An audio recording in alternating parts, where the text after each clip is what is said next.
Here's something I found on the Medium that was interesting because it actually talks about how black women have changed in the myth of white womanhood that I've been talking about for over the last couple of years. And this particular piece fits right in. And this is why the women in my family don't scrub floors. As black women, we've never had the luxury of choosing to be homemakers. Whenever my 20-year-old son comes to visit me in California, the third thing he does after requesting his favorite home-cooked meal and rolling around with the dog is drive over to Target and buy a new mop. The kid has never once seen me wash a floor because I never have. Neither have my mother and grandmother. My mother and gran were awesome cooks, haphazard launderers, and one step ahead of the health department housekeepers, like me.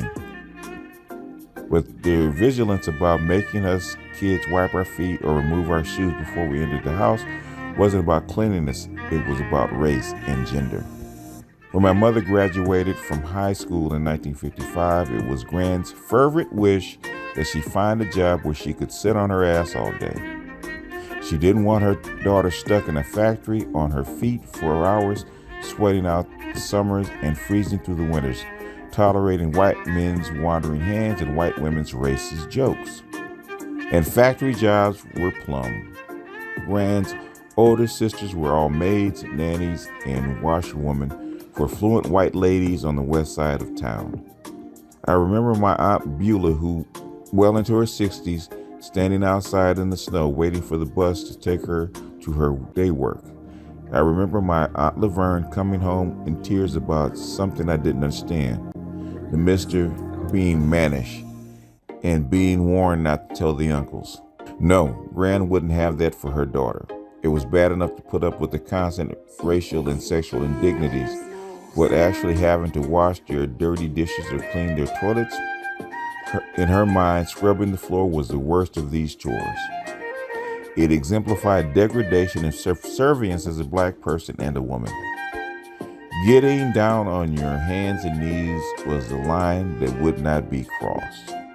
A man who expects a woman to scrub his floor would expect her to kiss his ass. My daughter won't be doing neither one. One day, Gran came home from work and mother was excited to tell her she'd spent the day with one of the aunts helping to clean some lady's house. She showed Gran how she helped Auntie in the kitchen. "Get off that damn floor," Gran yelled, "and don't you ever get down there again." That's how the story came down to me decades later. Gran made mother take typing and shorthand in high school. "It's going to get better for a colored girl someday," she said, "and you best be ready." Although my mother went to college much later as an adult and became a professor, after high school she worked as a stenographer and secretary. She landed a government job, helped in part by her light skin and straight hair. She put my father through law school by sitting on her ass and typing. When they got married, the story goes, Gran pulled my father's side and said, "A man who expects a woman to scrub his floor will expect her to kiss his ass. My daughter won't be doing neither one. I bet you know that from the get." At the time, the concept of work was vastly different for black and white women. These were the 60s and 70s, the era of the feminine mystique and the rise of Miss. And now, the work of black and white women remains an unresolved point of tension, a flashpoint of entitlement and class warfare, privilege and economic equity. Historically, black women have rarely had the luxury of choosing to be a homemaker. Their husbands were systematically prevented from the education and training necessary to become high earners. Labor unions were closed to blacks. Few fields were open, ministry, for example, or enlisted military service. Black men who built their own businesses were targets of harassment, violence, or outright lynching. For black women and poor women of every race, working was a matter of survival. Too often this work was menial, unsafe, and underpaid. it wasn't even close to the fulfilling careers black women dreamed of. Feminism is for rich white women who have black maids cleaning their toilets and too much time on their hands, my mother would say well into the 80s. Black women have always worked. When did we ever have a choice about it? Mother never once called herself a feminist, even while she demanded entry to an all-male academic associations and fought for equal access to science and math departments for women students at her college. Not even as she exposed gender-based pay scams at local union and joined the picket line protesting gender-based hiring at the police department. Back at home, my father washed the floors and then my brothers. After my divorce, Dad or my youngest brother would come to my apartment just to mop the kitchen. My sons took over the job almost as soon as they could hold a mop. My daughter got married a few weeks ago to a kind and thoughtful man. When they moved in together last year, I pulled them aside. My mother does not wash floors. Ever. He gave me a hug. Oh, Mom, he sighed. I'm well aware. When my son went back to Chicago after his last visit, he gave me a newfangled cool mop thingy that sprays the cleaner out and sucks it back up.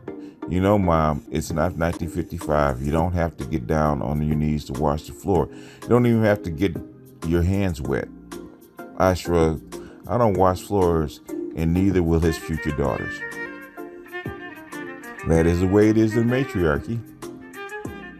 The men wash the floors. Evidently, the men help keep the house too. And it's always a battle between what? The black women and the white women. And the black woman's fervent prayer to get a job so where she can sit on her ass. If not, actually have a man to actually do what? Sit her down so she didn't have to go to the job. But this quaint little story about not doing floors is an example of what I just said. And it's also, you can hear the attitude, not that they give the white man, but they give their men. Because she told her son-in-law the same thing that her mother told her husband. Is it a wonder that they got divorced? Like I said, somebody washed the floors, but it wasn't them. It was her father and then her brothers. And then in their stead, that her sons, not her daughters, but their sons, her sons washed the floors. Interesting how we get trained in the matriarchy. But it's exactly the same thing that I've been saying. And that is where the attitude comes from. That's where the Miss Ann comes from. Where black women had to go to the white woman's house and do the floors and clean house because that was their job. And they were humiliated. You know, I'm not blaming them, but they were humiliated by the white woman and the white man. And they vowed never to do it again, even at the expense of their own men. So, like she says, her mother was a feminist well before feminism. Her mother doesn't carry the feminist moniker, but the ideals are the same. Right or wrong, this is the superior attitude that our black women carry. Unbowed. And there's some nobleness to that in the face of what they had to put up with. But also that this is the woman that we have inherited, for better or worse. But I just thought this was interesting as a piece to what I've been saying. It didn't just happen in the 60s and 70s. This lady graduated in 1955, and her mother and her grandmother had that feeling, had that idea way back when. But anyway, I'm going to jump off of here. This is BGS out, and I will see you guys on the next one.